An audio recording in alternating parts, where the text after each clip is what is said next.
we want to help those who are truly deserving. If a woman is empowered, she has the ability to change the fate of her entire family. Everyone has to have a responsibility towards society. Everyone has to be socially responsible. Hello, everybody. Welcome to Reach Her podcast. We hear you, and this is a platform for all budding women out there. This is Madhumati here with you to host our guest today. Let's welcome the very humble Sirisha ma'am. She is the founder of the Asura Foundation and the principal consultant of Infosys. Welcome, ma'am. Hi, Hi, Madhumati. ma'am. Thank you for having me on the show. Thank you, ma'am. We are glad that you're here. So, how's everything, ma'am? How's the lockdown condition over there? Is everything fine over there? I wish things will get better soon. I mean, Uh, a lot of people are stuck in a lot of ways. And yes, let's we hope, hopefully yeah, get it. right. Things need to get moving, right? Only after the lockdown, everything will be fine. So, tell us about the Asura Foundation, ma'am. What do you do in the foundation? Yeah, so Asra has been set up like 3.5 years ago. But the thought of Asra has been with me like forever. I mean, I've been working, though without the name Asra, I've been working voluntarily for quite some time.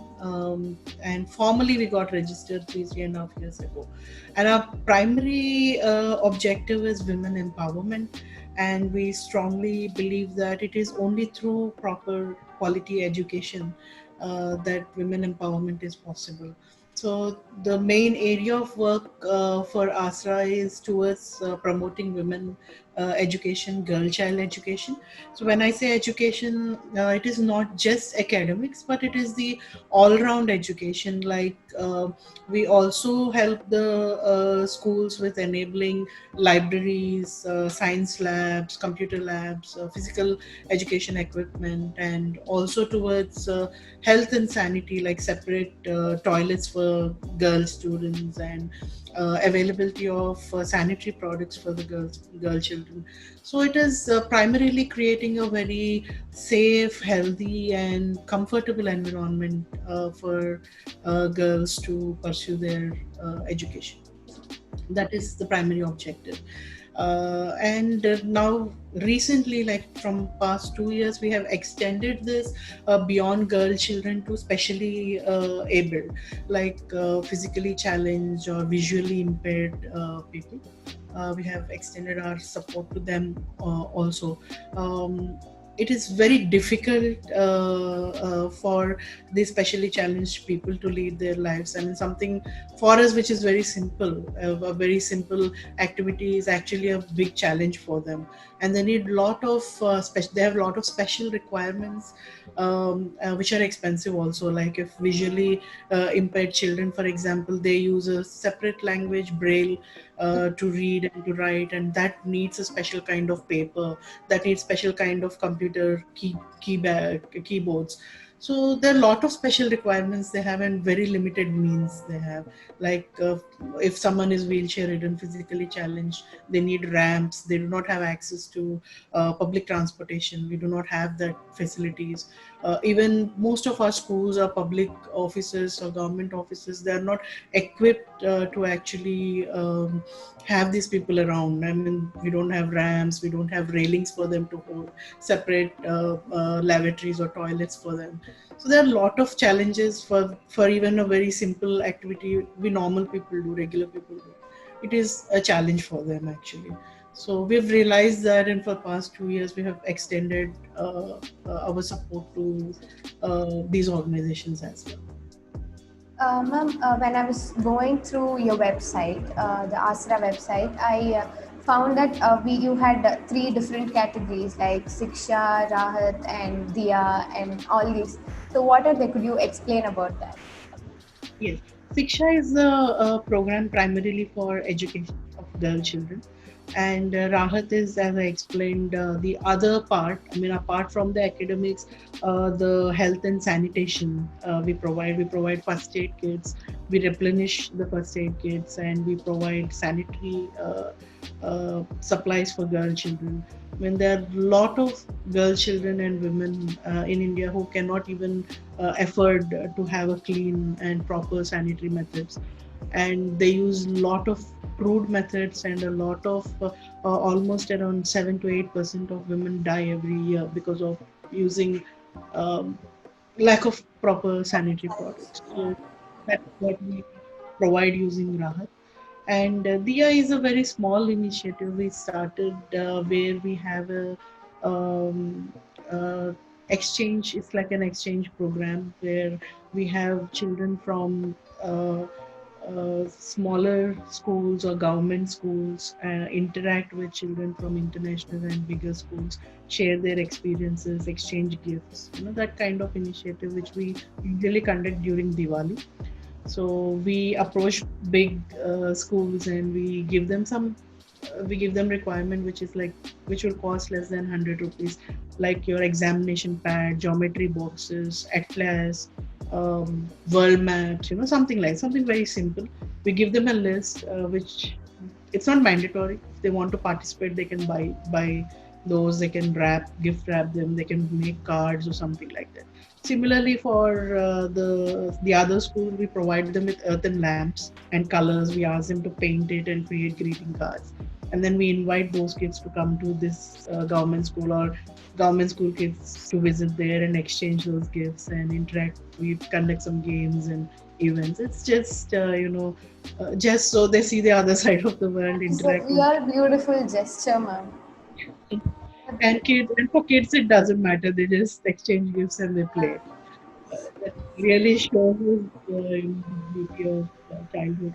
True, true. Like, yeah, this Siksha and Rahat, that is a very important service that people will need. But when you talk about Diya, I don't know. I just feel goosebumps all over me because it involves a lot of emotions more than just providing a service, right? So I'm more curious about Diya now. So how has the outcome been of Diya, ma'am? Like, how have people felt, children felt about it? It was very heartening to actually see kids react to each other. And my kid, he himself, I mean, was part of that program. So he still has that lamp, the earthen lamp. He uses it for past two Diwali. He lights it, he turns it off, and then he hides it, and he cherishes it. Lot of people tell me, they write afterwards saying that it is very good. And one girl actually, she actually asked for blue ribbons, Okay. and it's such a small wish, just Yeah, she wanted blue to ribbon. tie her hair. And when she got that, she was so happy. She said, "I'm the luckiest girl in the world." It's That like, is, yeah, that is so uh, touching actually speaking. And these kind of initiatives, like since it involves more of children from all sectors, even the people, students from bigger schools have that feeling. How does it feel to gift? And they get to see each other's lives from different angles, right? and they also get to know how privileged they are. I Yeah. mean, the kind of things they enjoy, they do understand that it is not all that easy. There are a lot of people who do not have what they have. It, So it's remaining for them to. But then kids, being kids, they actually play together and enjoy. yeah, They it's don't think. the right time to see that gratefulness in them, because since child, if they're brought up, if they get to see a lot of things, that concern is there within them, because we see many bullying and many things happening in the high school and all these things. If these initiatives are brought in, it is really beneficial even for the privileged children along with them. So True. thanks for that. Thanks for that, ma'am. So you said that you've been doing this even before this 3.5 years, right? So how do you reach out to these kind of people? How do you identify that they need help, and how did you go approach them, ma'am? See, initially I also did not know where to start, so I just blindly went to all schools nearby where I stay, and I started telling them I want to help in some way or the other with education, with all these activities. It took some time for me to figure out how to exactly put a process to it. But I started just like that. I just went and approached schools. And I have to tell, they have been very, very, very helpful. The schools, the teachers, a lot of students I fund now. I get the references from teachers. In fact, very recently, from past 2 years, we are funding 20 girls from a small town in Andhra Pradesh. So the teacher actually, she was in one of the lectures that I've delivered somewhere, and she heard that, she remembers our foundation name.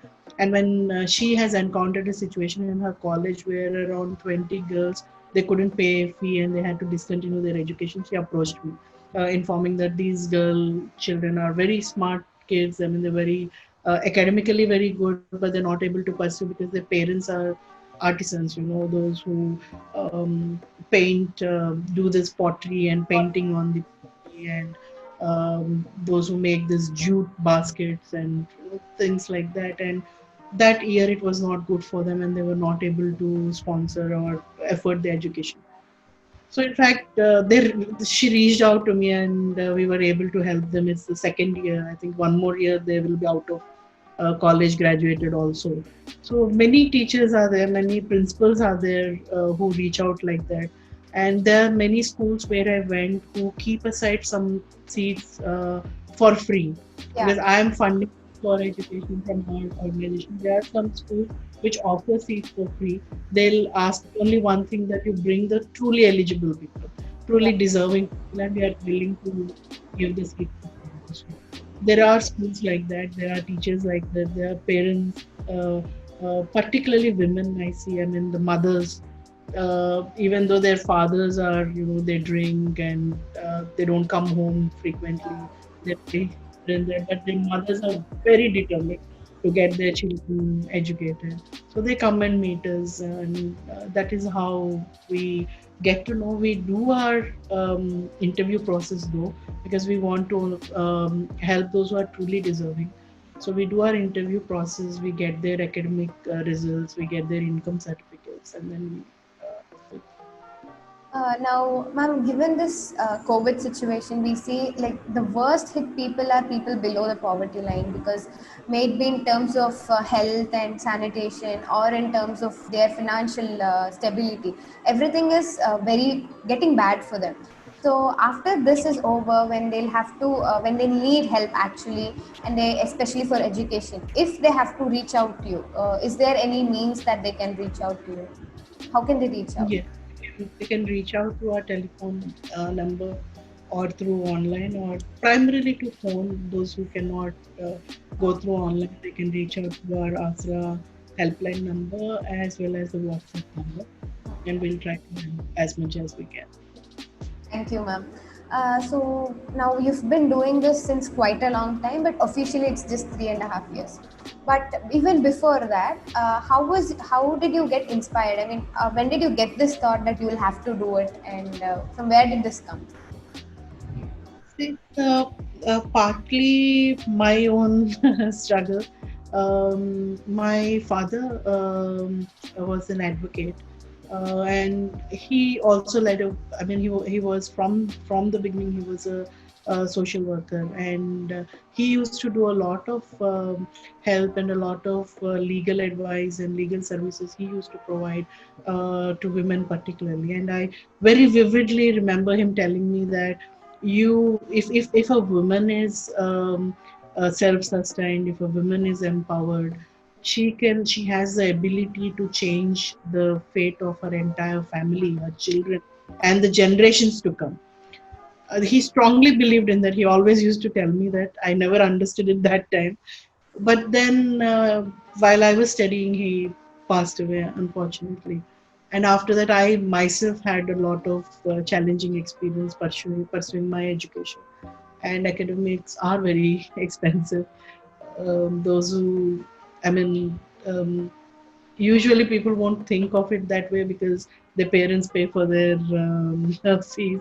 So we don't even have an idea how expensive they are, but they are very expensive. And I had my own struggle and story completing my education, partly full time, and later I started working, and then I did few of my degrees, my MPhil or my IIT diploma, everything I did it.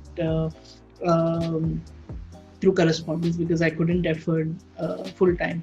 Time. So I had my own struggle. So that is when that day itself I thought that I will come across this. I will earn some money. I will become self-sustained, and I will help at least 10 women like me. Was the target I had. That is what with that target I started. Now it is like 10 times what my target was. Yeah. So it will be 1,000 times and more. We also hope for it, and you what you are doing now is not just what you wanted to do. You are inspiring more people, ma'am. Like just with this, I'm stuck with this Diya concept. I mean, you are telling that to your to the children right from that age, like what your dad told you. Now you're telling it to somebody else, and it will surely grow with them. As they grow up, even that concept is going to grow with them. Uh, Yes, ma'am.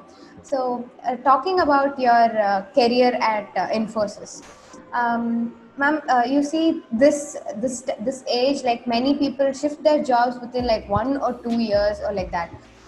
But you have stayed with Infosys for 8+ years by now. So, how was the journey? How what is your experience there? Yeah, I think it's more than 9 years now in Infosys, and overall, I have around 15 years experience in IT. Um, I have learned a lot from IT profession. Particularly, you get to meet with a lot of different types of People. people, different cultures from all over the world, and you get to meet them. You get to discuss solutions, and it really opens one's limitations, one's horizon. It really opens up a lot of space, and you get to see I got to do a lot of things I never dreamt of or I never did before. So it is a very enriching experience, and I love my job at Infosys. It is not only a breadwinner for me but for a lot of A lot of the people. girls. Yeah, it changed life, and I'm very thankful to my company and to all my colleagues and my managers for giving that opportunity to me. And it's a very enriching experience working in IT industry. It gives a lot of confidence. It gives a lot of boldness, to just step in and Yeah. get things done. True, true. Because IT sector is a breakthrough because all these traditional kind of companies, you take mechanical or manufacturing or any such companies, those are all mostly dominated by men. So when it comes to IT, it started off being like a breakthrough for people, and everybody started coming in. So, ma'am, throughout your 14 years of experience, did you face any concept, I mean, anything called glass ceiling? Because most women, even at the powerful positions, are talking about this glass ceiling. So, did you face anything? What was your perspective? A woman's life, particularly in India, and a working parent, working parents like working mothers' life is always difficult. It is not easy. That's one fact. There is no sugarcoating to it. It is definitely tough. They definitely will be biased at some stage or the other. And whatever work area it is, it's not just IT. Any work area, not only in work, and in the whole society, you have a kind of stigma associated with women doing something, women being forward, women leading. Yeah, It is always there. Um, Having said that, what we are fighting now, our fight now is even more difficult because what we are facing now is something called as second generation gender bias. Whereas earlier it was the first generation bias is like where your forefathers, my forefathers, or even sometimes, even now in some rural parts of India, we have people who tell you straightforward, you are a woman, you can't do this, yeah, you shouldn't be doing this, you should be wearing like this, you should be saying like this. That was the kind of yeah, bias we had earlier, or even in some places it is still there. But what we face now as working women is a second generation gender bias, where the bias is not visible, it is actually invisible. I mean, people don't come to you and say, I'm not giving you this opportunity because you are a woman. They won't say that. At yeah. some point then you'll figure it out. Okay, I didn't get this, because of this reason. Yeah. It's more difficult because this is here the enemy is not visible. You do not know the enemy, so it's very You're difficult your to enemy. fight there. And when I say enemy again, I'm not trying to brutalize men here. It is not that they're consciously doing it. So this second generation gender bias is mostly one, it is social stigma, and two, it is unconscious bias. They themselves do not know that they're doing the bias. Like, for example, if there's a very senior manager or a leader who starts some initiatives, so ideally he goes for a fag or for a coffee with some of his junior colleagues, ideally men, because you're comfortable calling them for Yeah. a coffee. So he discusses with them, and when it eventually materializes, obviously he will give the job. Yeah. So unconsciously, he has eliminated an opportunity for women. We Yeah. don't even know that we lost that opportunity.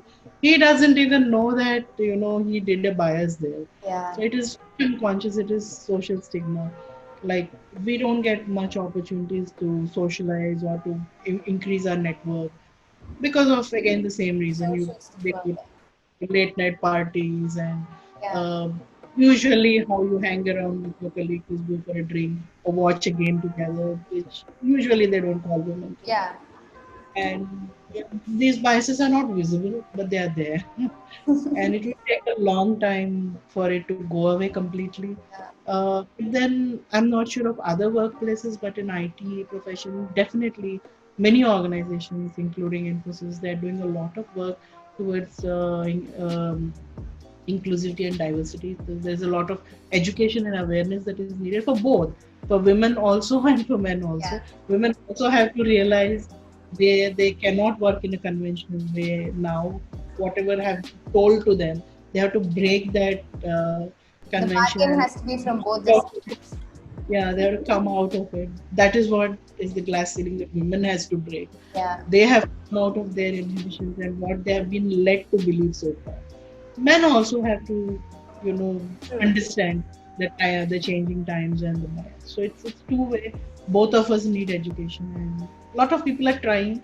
Yeah. A lot has to still be done, but individually, everyone has to make an effort to come out of Yeah. stigma. That was a clear cut explanation, because most of the times what happens is when we talk about glass ceiling, it is always one sided, because it's like women are here and men are unconsciously being biased. But now that you told that we need to break a bit of glass, I mean, this kind of unconscious biases, so that was a really needed one.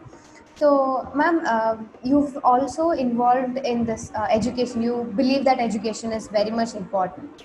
So, given this current situation, do you think the students, maybe like school students or the college graduates or anybody like that, are they given the proper kind of education that is needed in the market? See, I would say the current education system, if your question is on the current education system, I would say it is well equipped, actually, to be very honest. I can't comment about the details of curriculum and all, I'm not qualified for that. But what I personally feel is we do have a proper education system in place. But again, as I was telling earlier, education is not just academics, Yeah. not what you learn from the school or from the college. Children usually are very intuitive, they're very observant, and they keep observing things. They grasp them very quickly at that age, and they absorb it and they live it.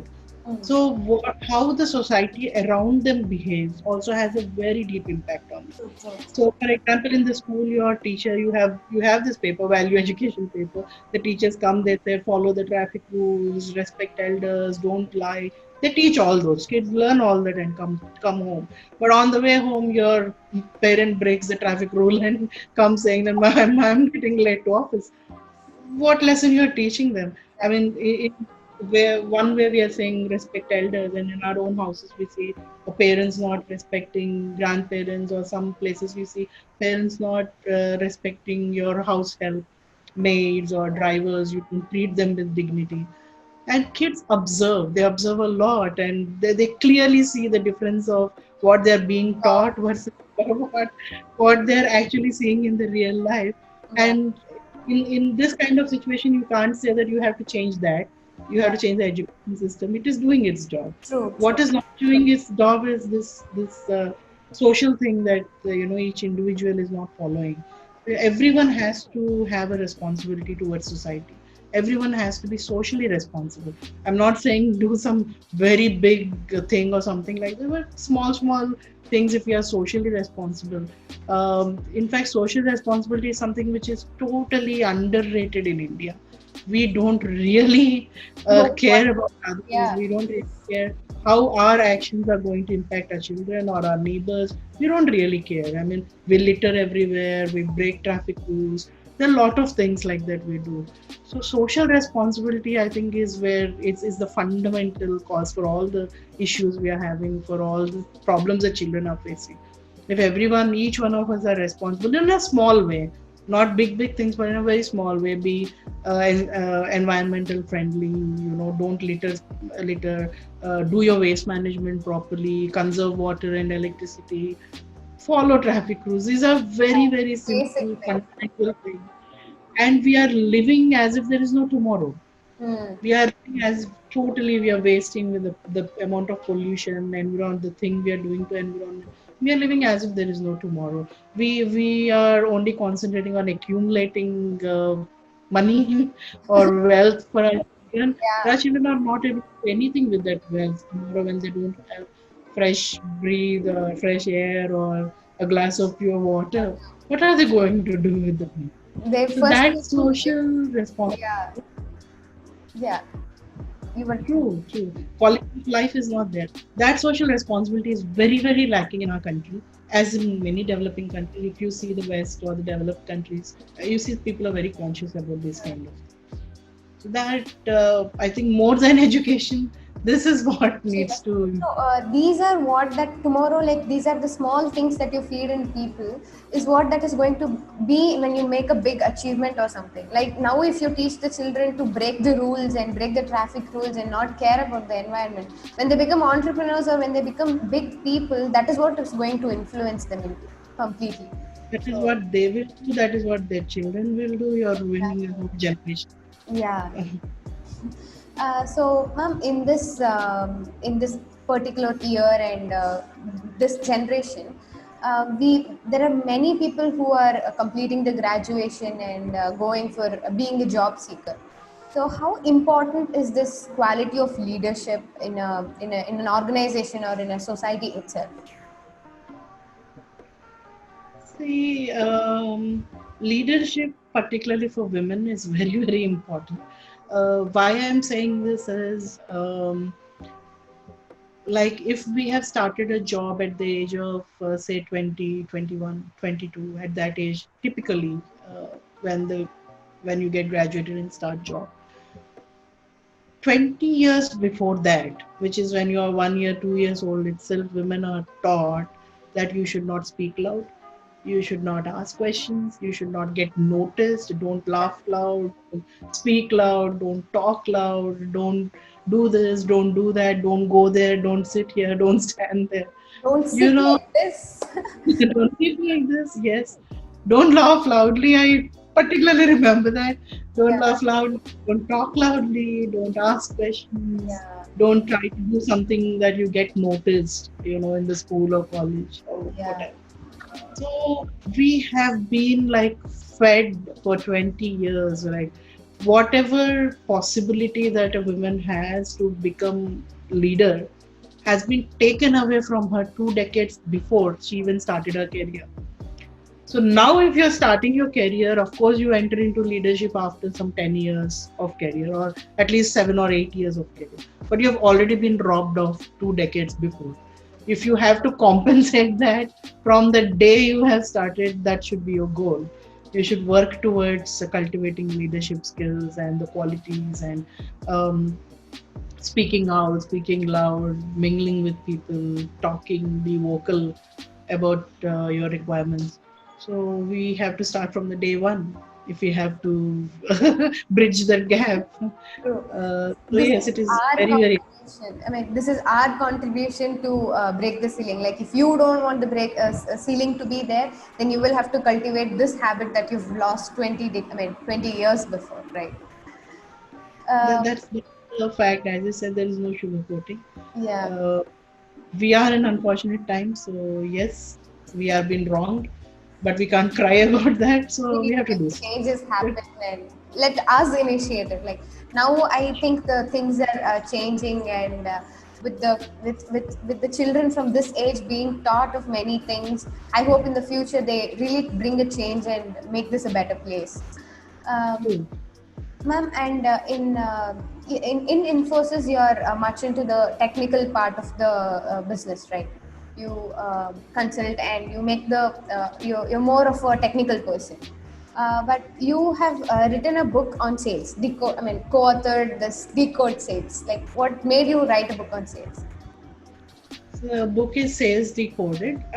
See, management at any point of time, I mean, once you reach a certain level of experience, it is all about revenue.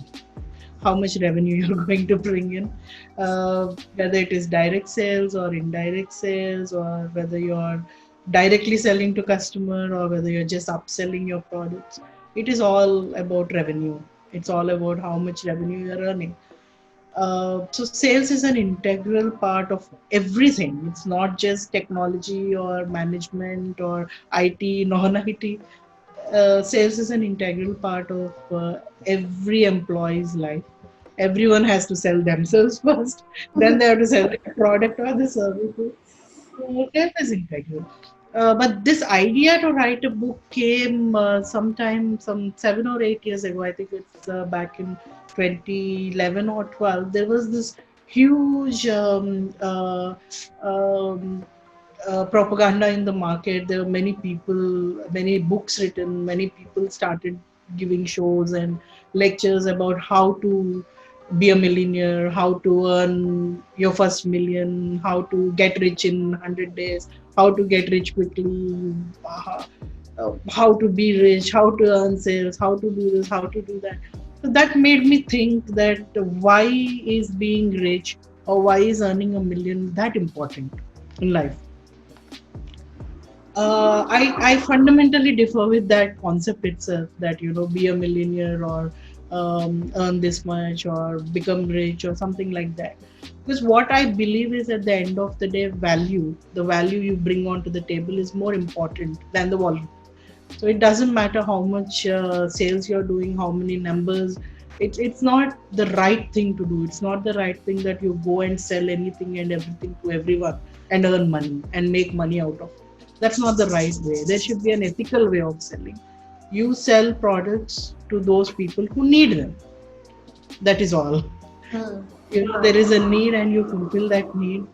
In that way, you will give value to the customer who is buying from you. It is something like, you propagate something like fair and lovely. Hmm. What value it is bringing to anyone? It is not bringing any value to anyone, right? It is business. It's New making. problems now. Like Yeah. psychologically, many people are very much affected. And what is the value? I mean, you're not creating any value out of it. Yeah. It is not anti-acne cream or something like that. You have a rash, you use it, it goes. Then I would say, yes, this is the value it is bringing.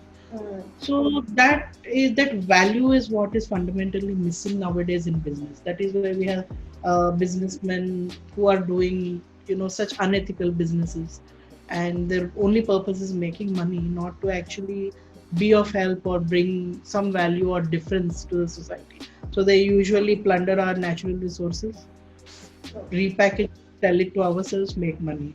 So that is not, that millions are actually not the right millions, and that is not the right way. We are not teaching our next generations a good point.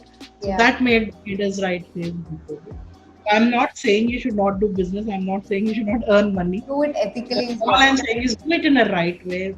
Keep value on top of it. The value you're bringing, the change you're bringing to the business person. Whoever is your customer, whatever you're doing should help him improve his business. It shouldn't, just make you money. True, true.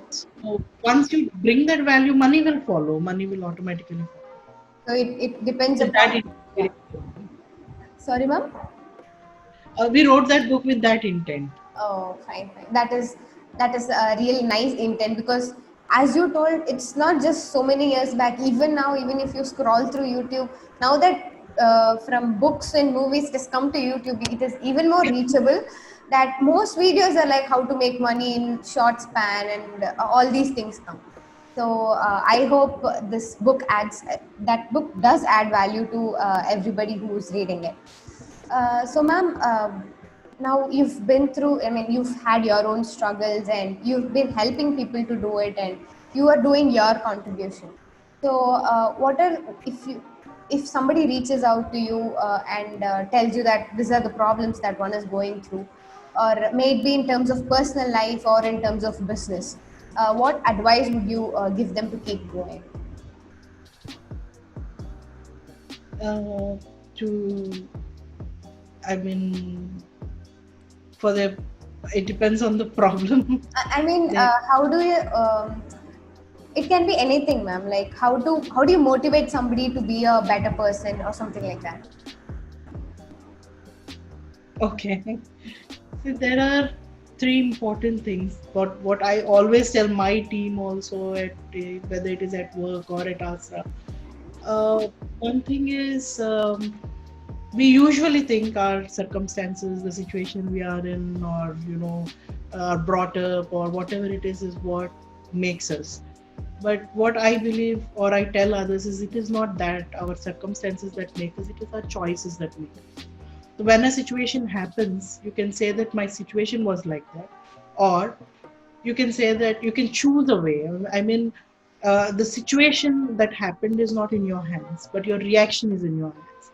So that is what I tell everyone: choose wisely, make your choices wisely.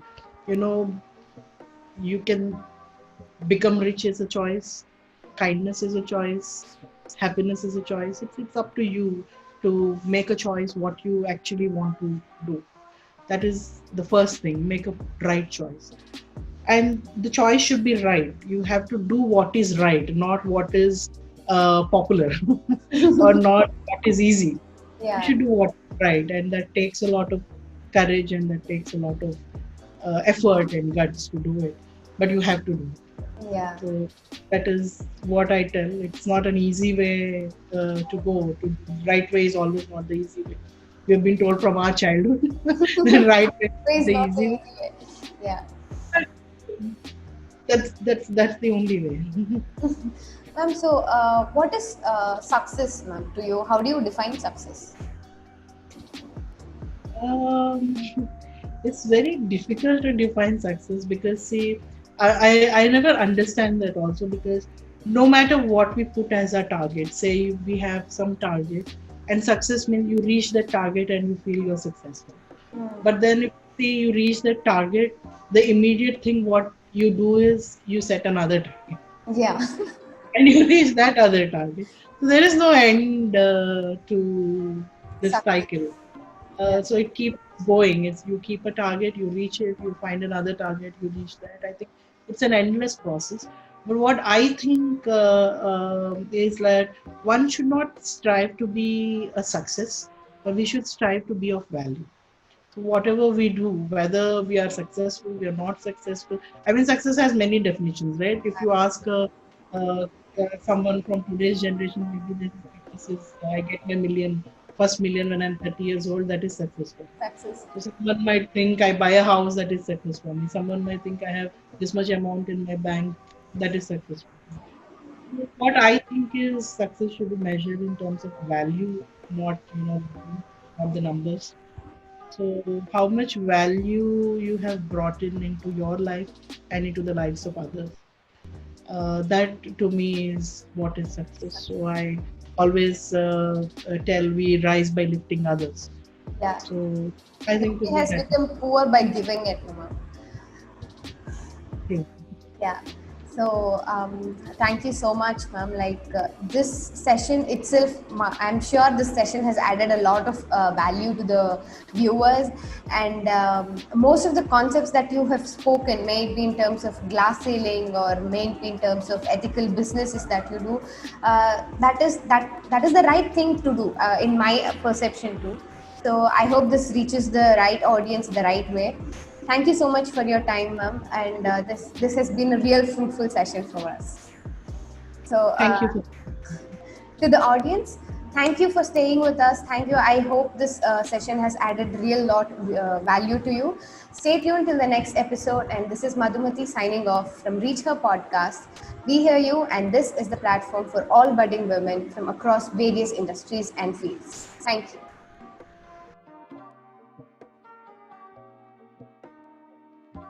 Reach Skyline. Embrace digital.